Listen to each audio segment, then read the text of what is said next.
Bom dia, gente. Então, hoje nós estamos dando continuidade à nossa série Humildade Encarnada. Espero que vocês estejam aproveitando muito, como eu. Para começar, eu evocar aqui a experiência de vocês. Acho que vocês já devem ter tido a oportunidade de ouvir testemunhos de outras pessoas, às vezes testemunhos sobre a conversão, como elas conheceram Jesus e entregaram a vida para Jesus, e às vezes testemunhos de transformação, pessoas às vezes como eu, que há muito tempo ando com Jesus, ainda tem tido várias áreas da vida transformada. E uma coisa que há várias coisas em comuns nesses dois processos, independente, mesmo nas diversas histórias diferentes. E uma coisa que me chamou a atenção no texto de hoje, que é comum a esses dois processos, é que eles levam um tempo.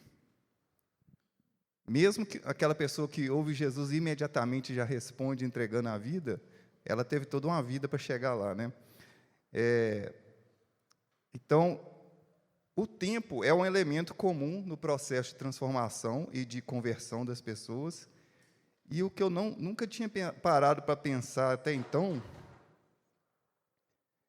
é que o tempo necessário para esse processo de conversão e transformação é algo que Jesus conquistou para nós. Sem esse tempo, nada disso seria possível, né? E ele fez isso nos oferecendo uma humilde oferta de paz. É isso que nós vamos explorar no texto de hoje. E, particularmente, eu não achei um assunto fácil combinar o tema com esse texto. Eu fiquei sempre caindo para o lado da identidade de Jesus, mas hoje nós vamos cair para o lado da humildade de Jesus. E talvez uma parte da minha dificuldade é porque eu nunca tinha pensado nisso, a humilde oferta de paz. Então, vamos com calma que a gente chega lá. Eu vou passar bastante tempo em cima do texto, porque eu quero ser bem fiel ao texto, na medida que Deus permitir. E depois, no final, nós vamos para a aplicação. Então, deixa eu orar para começar. Ó Deus Pai, eu declaro, Deus, que eu não posso fazer nada sem o Senhor. Essa palavra aqui é do Senhor. Essa igreja aqui é parte da igreja do Senhor. Então, Pai, a mensagem é do Senhor. Eu só quero entregar a mensagem do Senhor. Peço que nada nos impeça, ó Deus, que nem eu, nem nada impeça a gente ver a glória majestosa de Jesus Cristo, Pai. Em nome de Jesus, Deus. Amém. Então, quando vocês abrem aí Mateus 21, que vai ser o texto base para a gente hoje, eu vou contar como que vai ser o tempo aqui. Nós vamos ver, né, como Pedro mencionou no início, a entrada de Jesus em Jerusalém, montada em um jumentinho, e o desenrolar dos eventos no primeiro dia de Jesus na cidade de Jerusalém. Ele já tinha ido lá antes, tá? Mas nós estamos falando particularmente dessa que foi a última vez que ele foi a Jerusalém. E a ênfase de hoje é na humildade de Jesus. E aí nós vamos explorar a cena usando dois contrastes. Primeiro, nós vamos destacar 4 acontecimentos nesse primeiro dia em Jerusalém, que falam da identidade de Jesus. A majestade da identidade de Jesus contrasta com a cena de sua entrada em Jerusalém, montado em um jumentinho. Esse contraste vai nos ajudar a entender a magnitude da humildade de Jesus. E esses acontecimentos também vão revelar um problema naquela época. As pessoas estavam tendo dificuldade em crer que Jesus é quem ele diz ser. Depois nós vamos ver outro contraste. Nós vamos ver a profecia da segunda vinda de Jesus e fazer um contraste com essa primeira vinda. Aí esse segundo contraste vai nos ajudar a entender por que a entrada de Jesus é uma humilde oferta de paz. E aí nós veremos como que essa oferta de paz é parte, atenção, é parte da solução do problema. E aí no final, na última parte, nós vamos finalmente ver a aplicação disso nas nossas vidas, se Deus permitir. Então vamos ler o texto. Quando se aproximaram de Jerusalém e chegaram a Betfagé, ao Monte das Oliveiras, Jesus enviou 2 discípulos, dizendo-lhes: Vão ao povoado que está diante de vocês. Logo encontrarão uma jumenta amarrada, com um jumentinho ao lado. Desamarrem-nos e tragam-nos para mim. Se alguém lhes perguntar algo, digam-lhe que o Senhor precisa deles e logo os enviará de volta. Isso aconteceu para que se cumprisse o que fora dito pelo profeta. Digam à cidade de Sião: eis que o seu rei vem a você, humilde e montado num jumento, num jumentinho, cria de jumenta. Os discípulos foram e fizeram o que Jesus tinha ordenado. Trouxeram a jumenta e o jumentinho, colocaram sobre eles os seus mantos, e sobre estes Jesus montou.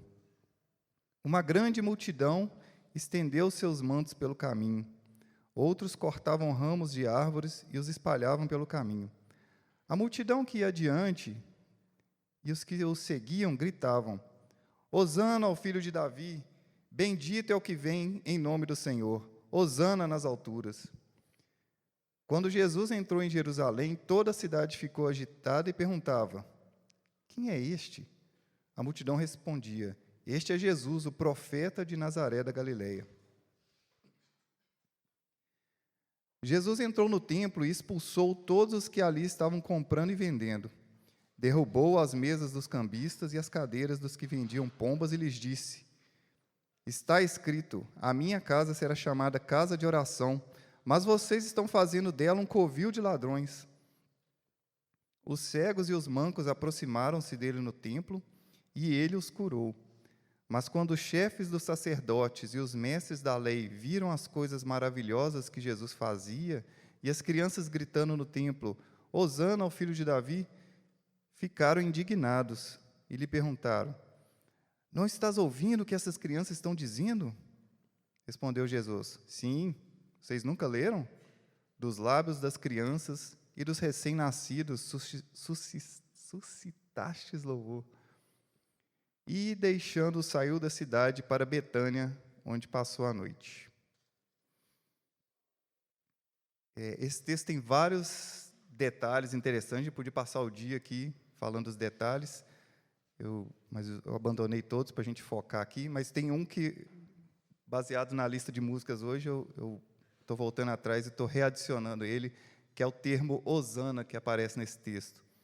Hosana, segundo alguns comentaristas, não tem um consenso exato do que significa, mas todos reconhecem que, em algum momento, ela era usada como expressão de salvação. Então, ela significa salve-me agora, como verbo, né? Você colocar como substantivo, salvação. E, com o passar do tempo, ela começou simplesmente a ser usada como expressão de louvor. Então, quando a gente cantar Hosana nas alturas, você já sabe o que significa. Então, vamos passar por nossos contrastes. Obrigado. Os 4 acontecimentos no texto que eu quero destacar aqui hoje são os seguintes. Deixa eu pôr em ordem cronológica. Obrigado. Jesus entrou em Jerusalém montado em um jumentinho, nós vamos passar a maior parte do tempo falando disso, nós vamos ir voltar nisso. A multidão clamava o Salmo 118, que nós vamos ver. Jesus expulsou os comerciantes do templo. Jesus curou os cegos e os mancos no templo. Cada acontecimento desse é uma referência ao Antigo Testamento, e cada um deve ser lido com a seguinte pergunta em mente: quem é Jesus? Então vamos passar em cada um desses acontecimentos. Primeiro acontecimento, a entrada de Jesus montado em jumentinho, que vocês podem ver aí no versículo 7. Sugiro vocês deixarem aí aberto, se tiver o texto em Mateus, e eu vou passar os outros. Então, ao entrar em Jerusalém montado em jumentinho, como Pedro falou no início, Jesus cumpriu a profecia em Zacarias 9. Vamos ler o texto aqui, os versículos 9 e 10 de novo. Alegre-se muito, cidade de Sião, exulte Jerusalém. Eis que o seu rei vem a você, justo e vitorioso. humilde e montado num jumento, um jumentinho, cria de jumenta. Ele destruirá os carros de guerra de Efraim e os cavalos de Jerusalém, e os arcos de batalha serão quebrados. Ele proclamará paz às nações e dominará de um mar a outro e do Eufrates até os confins da terra. Reparem que Zacarias, há mais de 400 anos antes de Cristo, está declarando a chegada do rei. E não é só um rei de Jerusalém, é o rei de todas as nações até os confins da terra. Resumindo, Jesus intencionalmente cumpre a profecia de Zacarias para declarar que ele é o rei. Segundo acontecimento, o clamor a Jesus, né? Que vocês podem ver no versículo 9. A multidão louvava Jesus usando as palavras do Salmo 118. Vamos ler Salmo 118. Salva-nos, Senhor, nós imploramos. Faze-nos prosperar, Senhor, nós suplicamos. Esse salva-nos aí é o Hosana. Bendito é o que vem em nome do Senhor. Da casa do Senhor nós os abençoamos. O Senhor é Deus, faz resplandecer sobre nós a sua luz. Juntem-se ao cortejo festivo, levando ramos até as pontas do altar. Tu és o meu Deus, graças te darei. Ó meu Deus, eu te exaltarei. Deem graças ao Senhor, porque Ele é bom, o seu amor dura para sempre. Esse salmo foi escrito muito antes do texto de Zacarias. Reparem que ele é uma adoração a Deus. As expressões, o Senhor é Deus, és o meu Deus, ó meu Deus. Resumindo, Jesus aceita ser louvado com as palavras do Salmo 118, declarando que Ele é esse Salvador e o próprio Deus encarnado. Quem acompanhou a série de Atos pode lembrar, em Atos 10, quando Pedro vai à casa de um centurião, se eu não me engano, e em Atos 14, quando Barnabé e Paulo estão na Galácia, nesses dois momentos, eles foram adorados. As pessoas se confundiram com respeito a quem eles eram e começaram a adorar. E todos os apóstolos foram muito claros em rejeitar aquela adoração. Eles falaram, não façam isso, somos apenas homens como vocês. Por que eles fizeram isso? Porque eles não eram Deus. Mas Jesus não rejeitou a adoração, porque Ele era Deus, é Deus. Terceiro acontecimento, o templo, que vocês podem acompanhar nos versículos 12 e 13.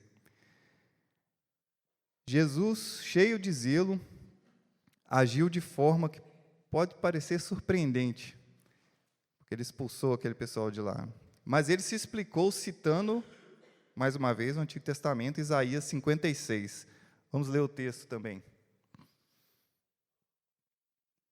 E os estrangeiros que se unirem ao Senhor para servi-lo, para amarem o nome do Senhor e para prestar-lhe culto, todos os que guardarem o sábado sem profaná-lo e que se apegarem à minha aliança, esses eu trarei ao meu santo monte e lhes darei alegria em minha casa de oração. Seus holocaustos e seus sacrifícios serão aceitos em meu altar, pois a minha casa será chamada casa de oração para todos os povos, palavra do soberano Senhor, daquele que reúne os exilados de Israel. Reunirei ainda outros aqueles que já foram reunidos. Nas palavras de John Piper, que é um pastor americano, eu fiz uma tradução aqui minha, tá? Mas há duas coisas que fazem este ato e sua situação do Antigo Testamento tão significantes. Uma é que o contexto de Isaías é o reino vindouro de Deus, e então Jesus está se colocando na posição do rei que está vindo. E a outra é que o contexto é global e não apenas judeu. Resumindo, Jesus cita Isaías 56 no templo, para declarar que, no reino de Deus, ele é o rei e é o rei sobre todos os povos. Bom, prestando atenção na identidade de Jesus. Quarto acontecimento e último. A cura, no versículo 14. Ao curar os cegos e mancos no templo, Jesus estava encarnando Isaías 35. Vamos ler o texto. Fortaleçam as mãos cansadas, firmem os joelhos vacilantes. Digam aos desanimados de coração: sejam fortes, não temam. Seu Deus virá com vingança, com divina retribuição virá para salvá-los. Então se abrirão os olhos dos cegos e se destaparão os ouvidos dos surdos. Então os coxos saltarão como cervo e a língua do mudo cantará de alegria. Águas irromperão no ermo e riachos no deserto. Depois, se vocês quiserem ver Mateus 11, a resposta que Jesus deu a João Batista, quando ele perguntou se ele era aquele que estava esperando, tem tudo a ver com esse texto. E resumindo, Jesus cura os cegos e os mancos no templo, para simbolizar o cumprimento de Isaías 35, declarando que no reino de Deus, ele é o rei não só sobre todos os povos, mas também sobre a natureza e toda a doença.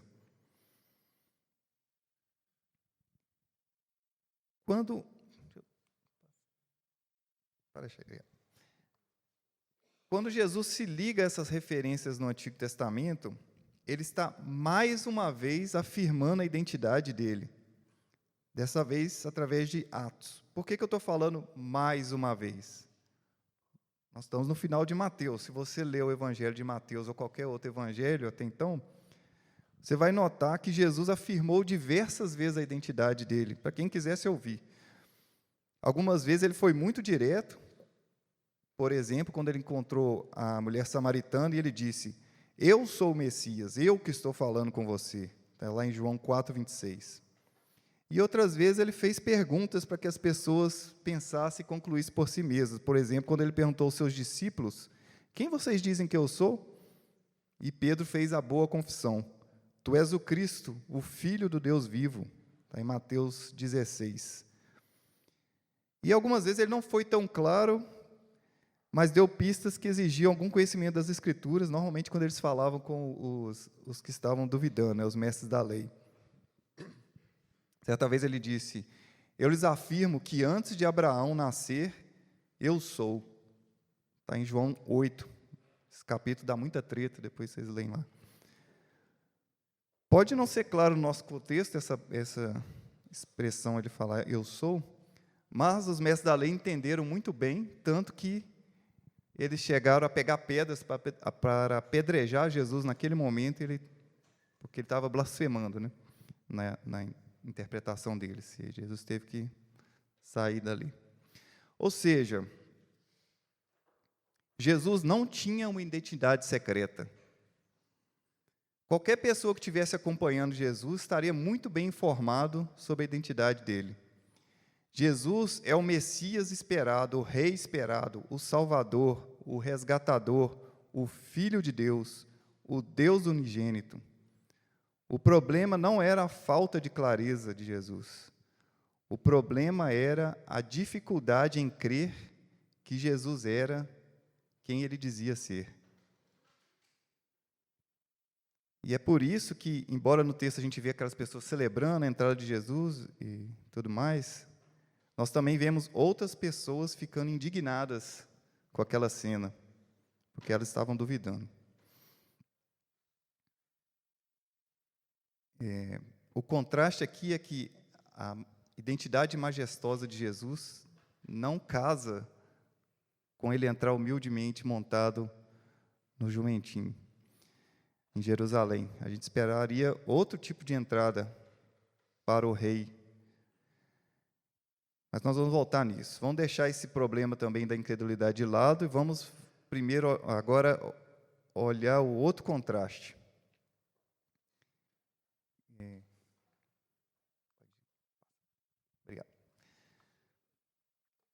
A Bíblia nos fala sobre a segunda segunda vinda de Jesus, aquela que nós estamos aguardando, né? A nossa esperança. Então vamos ler Apocalipse 19, versículos 11 a 16, o que ele fala. Vi o céu aberto e diante de mim um cavalo branco, cujo cavaleiro se chama Fiel e Verdadeiro. Ele julga e guerreia com justiça. Seus olhos são como chamas de fogo, e em sua cabeça há muitas coroas e um nome que só ele conhece e ninguém mais. Está vestido com um manto tingido de sangue, e o seu nome é Palavra de Deus. Os exércitos do céu o seguiam, vestidos de linho fino, branco e puro, e montados em cavalos brancos. De sua boca sai uma espada afiada com a qual ferirá as nações. Ele as governará com cetro de ferro. Ele pisa o lagar do vinho do furor da ira do Deus Todo-Poderoso. Em seu manto e em sua coxa está escrito este nome: Rei dos Reis e Senhor dos Senhores. Essa é uma profecia que ainda não se cumpriu. Tem muitos detalhes estranhos, eu sei, mas vamos focar aqui em alguns detalhes apenas, né? Ela está falando da próxima vinda de Jesus, e nessa cena ele está vindo montado em um cavalo, portando uma arma, seguido por um exército e executando a justiça de Deus. Mas vejam que grande contraste essa cena de Apocalipse e a cena do texto de hoje. Ao invés de vir executando a justiça de Deus, vemos Jesus chegando humilde e pacificamente em seu jumentinho, desarmado, sem provocar um levante. Embora sendo Deus, Jesus não julgou que era algo a que devia se apegar. Ele esvaziou-se a si mesmo, vindo a ser servo, tornando-se semelhante aos homens. E sabemos o que ele foi fazer em Jerusalém. Ele já tinha contado para os discípulos dele. Ele entrou para ser crucificado. E sendo encontrado em forma humana, humilhou-se a si mesmo. Foi obediente até a morte, e morte de cruz. Eu estou parafraseando Filipenses 2. Além de dar a vida por nós, Jesus também tem como missão se revelar a nós, ou seja, se tornar conhecido. Foi por isso que ele falou: esta é a vida eterna, que te conheçam, o único Deus verdadeiro e a Jesus Cristo a quem enviaste. Está em João 17. E ele faz isso através de um relacionamento pessoal conosco, em que lemos a sua palavra, aprendemos como comunidade, oramos, aprendemos sobre ele nas respostas das orações, e esse relacionamento todo demanda tempo. E esse tempo ele comprou para nós, e é isso que nós estamos vendo no texto de hoje. Quando Jesus adiou todo o julgamento para a sua segunda vinda, ele nos deu esse tempo. Nessa primeira vinda, ele veio com oferta de paz e inaugurou a era em que nós estamos, que é dia de salvação. Uma época em que nós podemos buscar a Deus, conhecer Jesus, nos arrepender dos nossos pecados, abandonar os nossos ídolos e nos reconciliarmos com Deus. Foi a humildade de Jesus, por esvaziar de si mesmo, que possibilitou essa oferta de paz. A humildade de Jesus não pode ser separada da sua missão. Em outras palavras, agora nós temos esse caminho para trilhar, onde a gente está conhecendo Jesus. Não só de ouvir falar, ouvir outros falarem, mas ouvir o que ele diz a respeito de si mesmo. Nesse caminho é que nós podemos fazer as nossas perguntas, procurar as respostas. Não há perguntas ruins nem proibidas, desde que a gente realmente queira encontrar as respostas. Vocês conseguem ver por que a oferta de paz de Jesus é parte da solução do problema de não crer em quem Jesus diz quem Ele é? Para crermos que Jesus é quem Ele diz ser, primeiro nós precisamos ouvi-lo. Quem ele diz que ele é? Assim nós vamos conhecê-lo e ele vai nos levar a transpor qualquer barreira, como, por exemplo, quando o Jader nos falou da cegueira espiritual. Mas seria impossível entrar nesse processo de conhecer Jesus se ele não tivesse inaugurado esse tempo de paz, porque aí a gente teria que lidar com o juízo de Deus e não com a graça de Deus.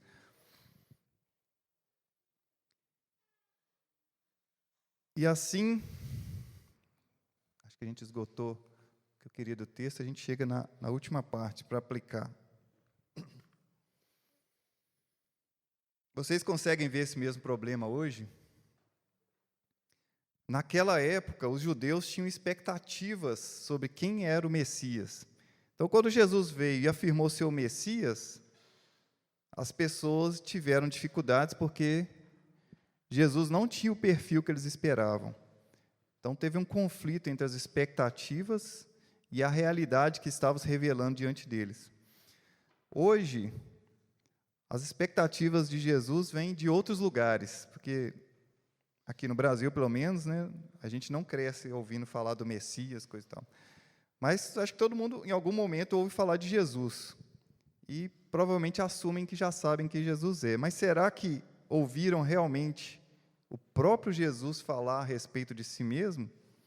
As expectativas que criamos hoje acerca de Jesus têm vindo de coisas que a gente ouve de outras pessoas, em filmes, livros e várias fontes, várias opiniões desconectadas da Bíblia. Então, não é de se admirar que seja feita uma grande confusão a respeito da identidade de Jesus. Mas se ouvirmos o próprio Jesus nas Escrituras, não é difícil saber quem Jesus é. Ele é bem claro. O difícil é como que nós vamos responder a isso. Felizmente, a solução ainda está valendo hoje para a gente. A oferta de paz de Jesus, com a oferta de paz de Jesus, nós temos o tempo para conhecer Jesus e reagir com a ajuda do próprio Deus. Como diz em Romanos 8:1, agora já não há condenação para os que estão em Cristo Jesus. Se você está investigando Jesus, ouça esse convite. Hoje é tempo de salvação. Vai chegar o dia que não será mais tempo de salvação, mas restará somente uma terrível expectativa de juízo para os que não estão em Cristo Jesus. Então, eu quis intencionalmente passar bastante tempo no texto. Se você não entendeu nada do que eu falei, como eu disse, eu achei bem difícil explorar, mas vamos falar um pouco da aplicação aqui. Como que a gente pode... assuma que Jesus trouxe essa oferta de paz para nós e que você entendeu. Como nós desfrutamos da humilde oferta de paz de Jesus? Então, eu vou propor 3 formas. Primeiro, a gente pode receber a oferta de paz, aproveitando que hoje é dia de salvação. Aproveitando a era de paz inaugurada por Jesus, como eu estou me repetindo intencionalmente, nós podemos aproveitar para conhecê-lo, nos arrepender dos nossos pecados, abandonar os ídolos, abandonar tudo que a gente está seguindo nessa vida para seguir somente Jesus. E reparem que isso não é só sobre a conversão, mas também sobre transformar cada área de nossas vidas. A segunda forma para a gente aproveitar a oferta de paz de Jesus é garantir que o evangelho que nós compartilhamos com as outras pessoas seja essa mesma mensagem de paz. Jesus não veio julgar e condenar nessa era, então por que você e eu que vou julgar e condenar as pessoas?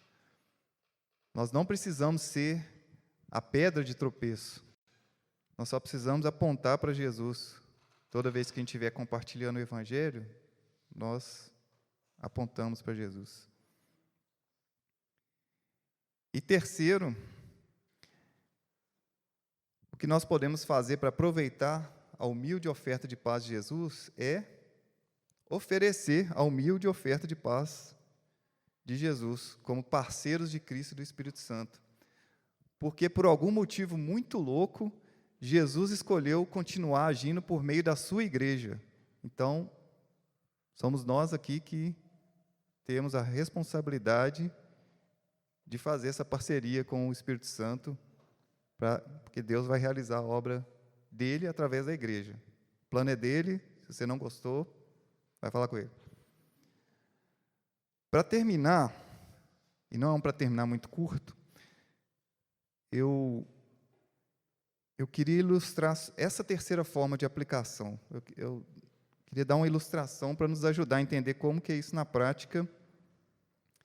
Eu também achei difícil fazer essa ilustração.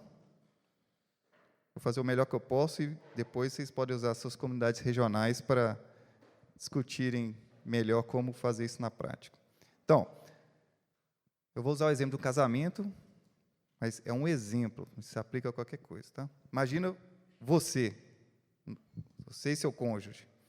Imagine que você crê em Jesus e o seu cônjuge não crê em Jesus. Então, um belo dia, você chega em casa e vê lá que seu cônjuge cometeu uma falha. Talvez nem foi a primeira vez, nem a segunda. Então, pode ser qualquer coisa. Pode ser as coisas mais bestas, tipo o clássico toalha molhada em cima da cama, ou algo mais sério, ou médio, tipo, talvez ele esqueceu de fazer alguma coisa que era importante, que vocês já tinham combinado. Aí você pensa, hoje eu não vou deixar passar. E aí, na hora que seu cônjuge entra em casa, aí você solta os cachorros em cima dele. Aí, deixa eu dar um pause aqui.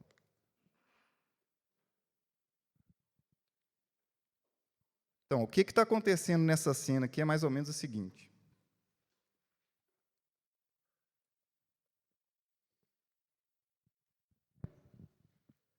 É mais ou menos esse processo. Vocês provavelmente tinham uma coisa combinada entre vocês, tacitamente ou expressamente. E aí, baseado nisso, na hora que você viu que seu cônjuge falhou, você tem certeza que você está 100% certo, e seu cônjuge está 100% errado, e vamos supor que está mesmo, e isso te coloca numa posição de direito, de cobrança. E você tem todo o direito de executar a sua justiça própria e derramar sua ira sobre seu cônjuge com toda a justiça. Estou sendo bem dramático intencionalmente. E aí, qual que é o resultado disso, né? Ele chega em casa, você solta os cachorros em cima dele, aí isso vira mágoas, feridas, talvez dias de mal-estar entre vocês, quando você executou a justiça.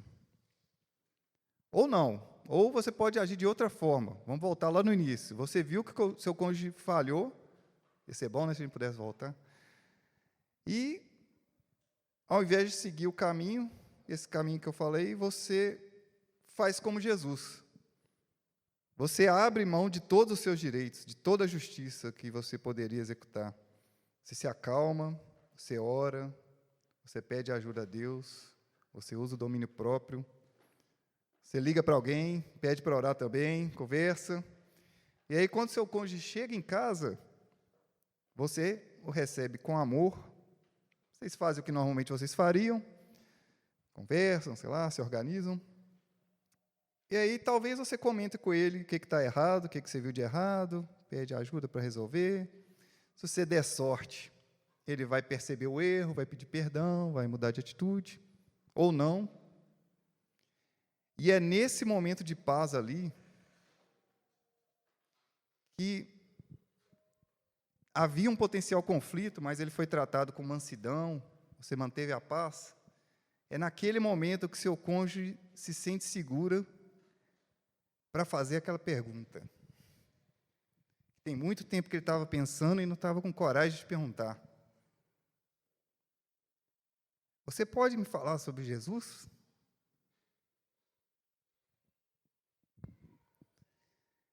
É que eu vou fingir que eu estou bebendo água.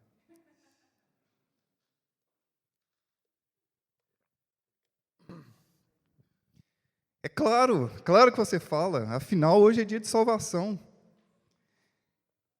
E essa é uma cena hipotética, muito otimista. Normalmente ela acontece, mas acontece de uma forma bem mais sofrida. A gente pode exercitar, criando outras cenas menos otimistas, porque isso pode levar muito tempo. Talvez você vai ter que pagar o preço de manter a paz, como Jesus, por semanas, meses, anos, principalmente se a gente estiver falando de casamento mesmo. E talvez você vai morrer sem ver o fruto de pagar o preço para manter a paz,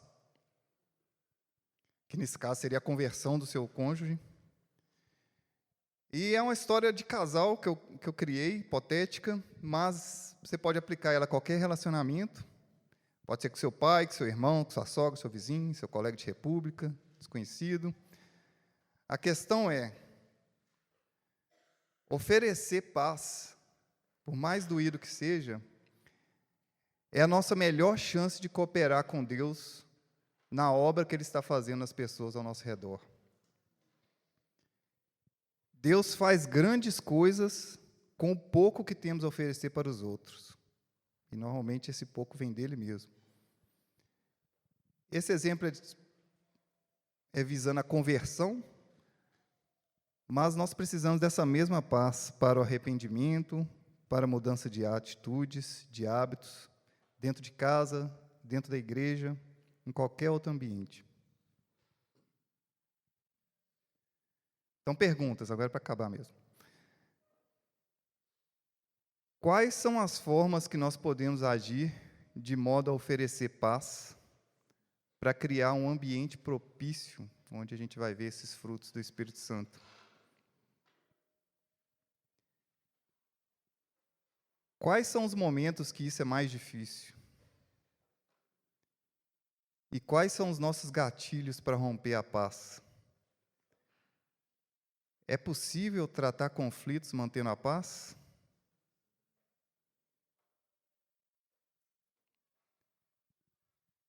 Agir assim, eu reconheço que é difícil, tem um preço alto, mas eu acho que vale a pena pensar sobre essa possibilidade. A humildade de Jesus foi o que possibilitou a sua oferta de paz. A humildade de Jesus não pode ser separada de sua missão. E Ele está convidando a gente para imitá-lo. Deixa eu orar para a gente terminar. As 4? Quais são as formas que podemos agir de modo a oferecer paz para criar um ambiente propício para vermos os frutos do Espírito Santo? Quais são os momentos em que isso é mais difícil? Quais são os nossos gatilhos para romper a paz? É possível tratar conflitos mantendo a paz? Agora eu vou orar. É a primeira vez que tem uma pergunta, né? Um request. Né? Legal. Pelo menos comigo, né? Deixa eu orar.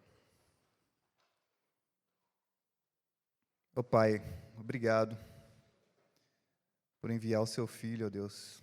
Ele desceu às trevas e nos entregou, ó Pai, essa humilde oferta de paz. Ensina-nos, ó Pai, a ser humildes como Jesus, abandonar todo orgulho, ó Deus. E já que foi assim que o Senhor quis fazer, ajuda-nos, ó Deus, a sermos agentes dessa mesma oferta de paz, ó Deus, para não sermos pedras de tropeço. E ajuda-nos, ó Pai, a termos alegria em ver o Senhor fazendo grandes coisas, ó Deus. Em nome de Jesus, Deus. Amém.